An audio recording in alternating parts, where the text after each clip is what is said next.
Muito bom dia para você, sintonizado aqui na TV Candidez. Estamos iniciando o programa Espírita Nova Era, uma realização da AME, Aliança Municipal Espírita de Divinópolis, com a coprodução do CEP, Centro de Estudos e Pesquisas Espíritas, também de Divinópolis. Programa Espírita Nova Era, a mensagem consoladora da doutrina espírita aqui na sua TV Candidez. Todo sábado às 9h30, sempre recebendo aqui um convidado para dialogarmos, batermos um papo sobre o conhecimento da doutrina espírita sobre um determinado assunto. Recebendo hoje nossa amiga palestrante Shirley Milagre. Bom dia. Bom dia.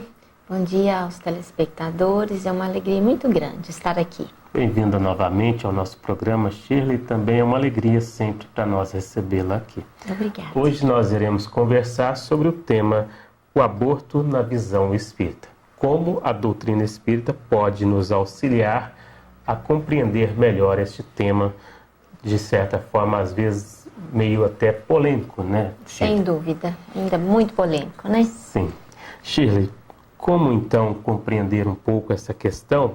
Vamos colocar assim, como é interpretado o aborto nos planos superiores da vida espiritual? Bom, de fato, Eurípides, depende muito do tipo de aborto, né? Sim. Nós temos, na verdade, dois tipos de aborto.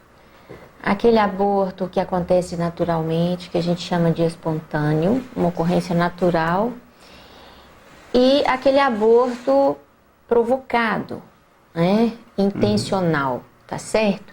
São duas situações diferentes. Então, o mundo espiritual, ele nos informa que o aborto espontâneo, ele acontece por uma série de motivos que podem ser agrupados em três básicos. Sim. O primeiro motivo a gente chamaria de acidente genético. Então, é aquele aborto espontâneo que decorre de um corpo com um tal grau de malformação que a própria natureza elimina, né? Sim. Então, a gente chama isso de acidente genético. Isso é um aborto espontâneo. Sim. O outro grupo, a gente chamaria de provação para os pais. Então, é aquele aborto espontâneo em que muitas vezes nós temos os pais muito desejosos de ter o filho e eles recebem como prova e expiação a perda, né, daquele feto, né, daquela promessa de filho, né? E isso é uma prova e uma expiação para os pais. E tem a terceira categoria que a gente poderia chamar, talvez não de maneira muito apropriada, mas uma certa covardia moral, que é aquele espírito reencarnante que, diante do desafio da sua reencarnação, do projeto, das provas que terá que suportar, ele sucumbe, né? Ele se amedronta e muitas vezes ele se desliga desse corpo, aonde ele já estava ligado, e evidentemente que um corpo que chega às vezes até o termo, mas não tem uma alma, um espírito ligado a ele, ele não vai sobreviver. Então, toda criança que chora, que respira, ela tem um espírito ligado a ele, né? Sim. Então, esse terceiro grupo são esse grupo daqueles que desistem da reencarnação no meio do processo, né? Agora, o aborto provocado e intencional, ele já representa uma forma diferente, porque ali sempre há a intenção de atentar contra a vida e sempre há uma transgressão à lei divina, né? Então, o aborto provocado é visto como transgressão à lei divina. Teoricamente, a gente aqui na Terra, quando a gente transgride uma lei, a gente chama isso de crime, né? E para o mundo espiritual é uma transgressão. Né? Você colocando assim, então, o que difere então o aborto espontâneo do aborto provocado? É basicamente a intencionalidade, né? Então, quando você tem a intencionalidade por trás dos acontecimentos que geram a perda fetal, quer dizer, a intenção de que essa criança não venha a termo, não nasça, se existe o pensamento nesse sentido, que vai culminar com a desagregação celular e com a perda fetal, você tem um aborto chamado provocado. Eu digo isso porque, às vezes, a mãe, sem o perceber, quando ela não deseja o filho, e muitas vezes deseja que o filho seja eliminado, né? Que ela fique livre daquela gestação, mesmo que ela não faça nada nesse sentido, no sentido de utilizar de um meio para provocar o aborto, dependendo da intenção do seu pensamento, da força e da determinação do espírito, ela pode provocar o aborto com a intenção dela realmente de eliminar aquele concepto. Ele pode acontecer até sem a utilização de instrumentos e de... Então, por isso que eu digo que a grande diferença entre o espontâneo e o provocado é a intencionalidade que está por trás daquilo, que desencadeia o processo. Esse quesito pode ser assim, a baixa autoestima da mãe, aquela percepção assim, não estava esperando o momento, e aí acaba levando a isso. A condição da mãe, de fragilidade da mãe, ela tem inúmeras, vamos dizer assim, razões e motivos que podem tornar essa mãe tão frágil e tão insegura que ela pensa que a única alternativa e a única solução para o problema é um caminho só, que é o aborto, né? Mas quando essas mães, dentro da sua fragilidade, da sua insegurança, ela é apoiada por uma rede de amigos, por uma rede cristã que trabalha a favor da vida, muitas vezes a gente consegue mudar a visão que essa mãe tem, mostrando a ela outras alternativas, que é a nossa intenção aqui hoje, inclusive, né? Que tem outras alternativas que não o aborto. Com certeza, valorização da vida, né, Shirley?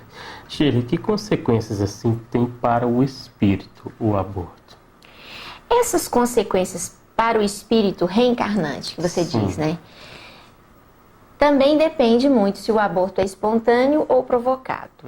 No aborto espontâneo, como nós colocamos em 3 categorias, então nós vamos lançar mão delas para avaliar. Quando você tem um acidente genético que culmina com uma malformação incompatível com a vida, que a própria natureza diz, esse corpo não tem jeito, o espírito ele é desligado, né, desse corpo que não tem condição de oferecer a potencialidade que ele precisa para a sua reencarnação, e ele é direcionado imediatamente para uma nova reencarnação, né? Isso é quase que dito assim, de imediato, né?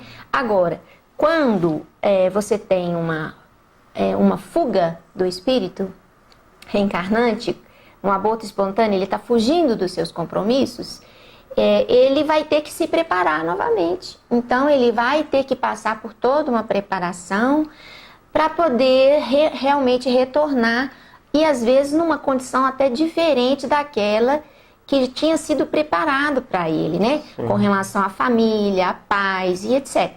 Então muda muitas vezes o projeto reencarnatório também, né? Então ele é desligado, mas ele vai demorar a ter uma nova oportunidade. E agora a terceira categoria dos pais, então o espírito reencarnante, como é uma prova para os pais, ele já está ciente, antes dele reencarnar, que aquele processo é um processo de dor, principalmente para os pais. Então ele vai se recuperar e certamente vai programar a sua nova reencarnação. Em relação ao aborto provocado, isso eu costumo dizer que as consequências às vezes para o espírito não são das melhores, porque vai depender muito da condição espiritual desse espírito. Se esse espírito é aquele espírito que teve que ser muito bem preparado para aquela reencarnação, naquela família. Se é um espírito que tem um vínculo destrutivo com aquele núcleo para onde ele está sendo direcionado, para fazer aquela mudança de relação de ódio para relação de amor, né? Sim.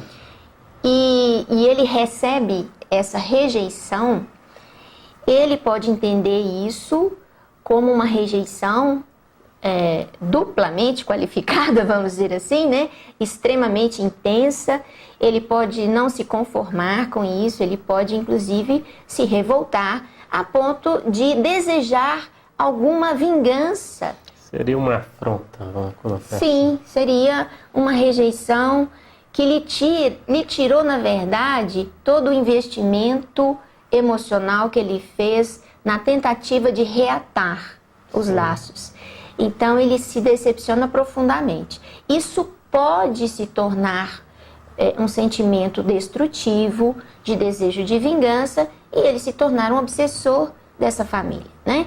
Por outro lado, aquele espírito mais equilibrado, porque nem sempre os nossos filhos são os nossos desafetos. Sim. E também tem os nossos afetos, os que amamos, né? Sim, E esses que nós amamos sem o saber e que nos ama profundamente, eles se sentem decepcionados com a rejeição, mas se preparam novamente para uma nova oportunidade, né? Então, depende muito da condição do espírito e da relação que ele tem com esse núcleo que iria receber. Na doutrina espírita coloca muito bem a questão da valorização da vida, de não o aborto, né? E tem a questão também sobre se é um crime perante a lei de Deus. No caso, em qualquer período da gestação, isso é um crime? A gente tem até uma pergunta no Livro dos Espíritos que trata exatamente disso, né? Sim. Se realmente o aborto é crime em qualquer momento da gestação. Na pergunta 358 do Livro dos Espíritos, a espiritualidade diz que toda vez que a gente transgride a lei divina, a gente pratica um crime, em qualquer momento que acontecer. Por que essa pergunta surgiu, né? Porque existe uma grande discussão em torno do momento em que se inicia a vida. Existem correntes que defendem variados momentos de início da vida. Nós espíritas, nós defendemos que o início da vida se dá na concepção, né? No momento da união do espermatozoide com o óvulo, na formação do zigoto. Ali começa a vida. Mas existem outras linhas de pensamento que defendem, por exemplo, que a vida começa na hora que implanta as células, vamos dizer assim, as células basais, as células, as primeiras células da vida, a gente chama de mórula, que é um termo científico, mas aquele conjunto de células que ainda vai originar os tecidos, ele vem da trompa, caminha pela trompa e se implanta no útero. Muitos acham que a vida começa no momento da implantação do útero, tá certo? Desse grupo de células no útero, porque ali começa a diferenciação celular. Começa a formar ectoderma, mesoderma, que vai dar origem aos diversos tecidos. Outras linhas de pensamento defendem que a vida, na verdade, começa no momento que se forma o sistema nervoso central do feto. Que até formar o sistema nervoso central não existe indivíduo, porque ele não se relaciona com o meio, então não existe, é só um conjunto de células, né? Sim. Então, diante dessa diversidade, desses pontos de vista sobre o início da vida, é que eu acredito que foi colocada essa pergunta. Qual que é o momento em que você considera que é realmente aborto, né? E a espiritualidade responde, é desde a concepção, né? Qualquer momento da gestação, desde a concepção, a gente pode considerar como aborto, principalmente a questão do aborto provocado, né? Sim. Shirley, e quais os resultados assim imediatos do aborto para as mães, para os pais que o praticam? Então, a gente precisa dizer que as consequências não são só para o espírito reencarnante, como a gente falou anteriormente, né? Nós também temos consequências para os genitores. A gente gostaria de lembrar, ainda voltando na pergunta anterior, quando eu disse que o aborto ele acontece em qualquer momento da gestação, que não importa quantas semanas, há uma exceção que a espiritualidade considera, que é exatamente quando há risco de vida da mãe, que é a pergunta seguinte a 358, né? Que é a 359. E os espíritos falam, a única condição em que se entende a necessidade de praticar o aborto com a intenção de praticar, que o aborto não é espontâneo e que é provocado, seria se houvesse risco de vida para a mãe, porque a gente deve privilegiar o ser que já está no mundo dos vivos, né, e não o ser que ainda não entrou no mundo dos vivos, porque na própria pergunta do Livro dos Espíritos ele fala que a criança ela está se contando no mundo dos vivos na hora que chora, né? Que passa pelo canal de parto e que chora. É aquela hora ali.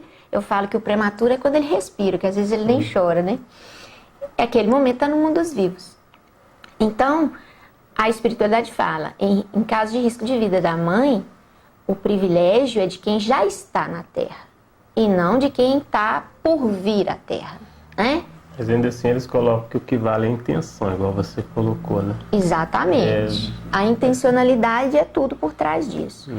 E as consequências para os pais, né? Então vem da postura do espírito que perdeu a oportunidade.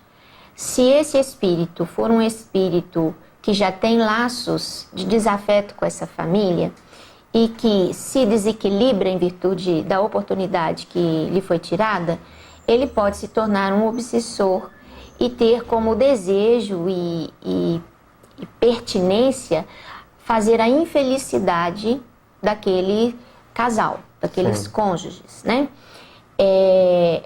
E por outro lado, a mãe que provoca o aborto, ela pode levar para o mundo espiritual esse desequilíbrio na área reprodutiva, no seu perispírito, que irá posteriormente se manifestar muitas vezes como doenças, como patologias genitais do aparelho reprodutor.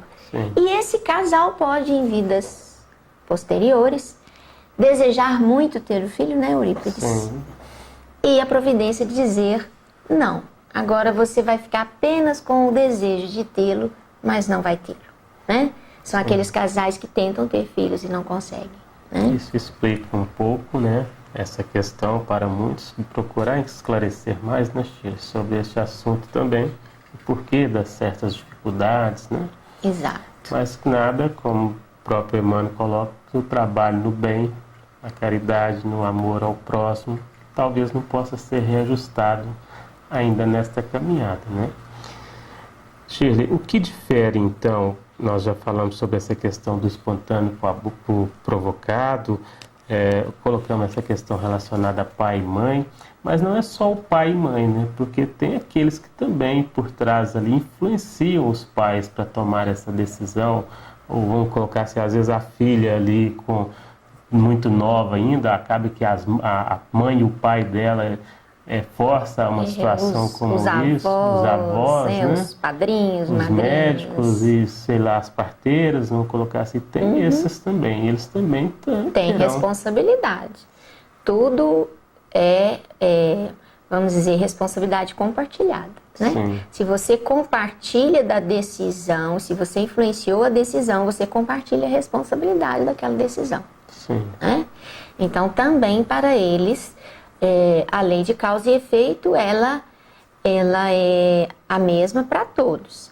A gente tem que lembrar que muitas vezes você vai ter que enfrentar a lei de causa e efeito no sentido que ela é única para todos, não há como fugir dela. Mas você pode ter atenuantes de acordo com a sua capacidade de amar, a sua dedicação à causa do bem, né, você vai tendo atenuantes dessa lei de causa e efeito. Né?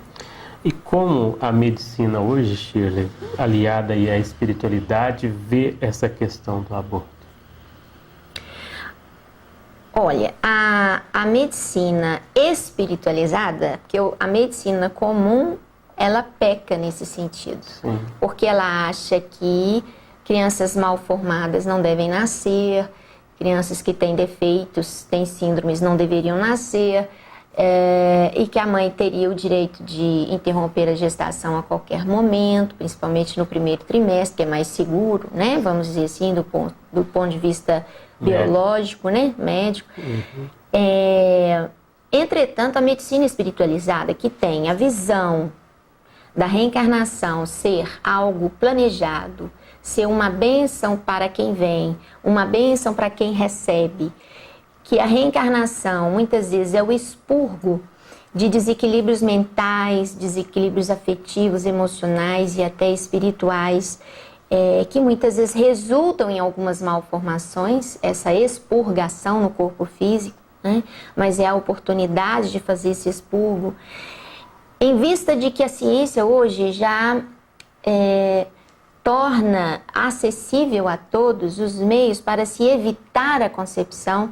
Portanto, a decisão de não se ter um filho, ela tem que ser tomada antes de uma gestação e não no meio dela, não é? Nós temos que ser responsáveis pelo que nós fazemos com os nossos corpos e por aqueles que estão vindo, estão querendo uma oportunidade para vir ao mundo. Então, existem tantos métodos contraceptivos que, sendo um mal menor, né, vai evitar que você tome essa decisão de não ter o filho no meio do caminho de uma gestação. Né? Então, a medicina espiritualizada, ela vê dessa forma, que a reencarnação é uma bênção e tem que ser valorizada. Sim. E como nós falamos, a questão das responsabilidades de cada um, o pai, mãe, os envolvidos também. Quem praticou o aborto, o que fazer para reparar esse erro? Como você mesmo disse, né, Eurípides? Nada do que o amor, a caridade e o dever no bem não cubra a multidão dos pecados, né?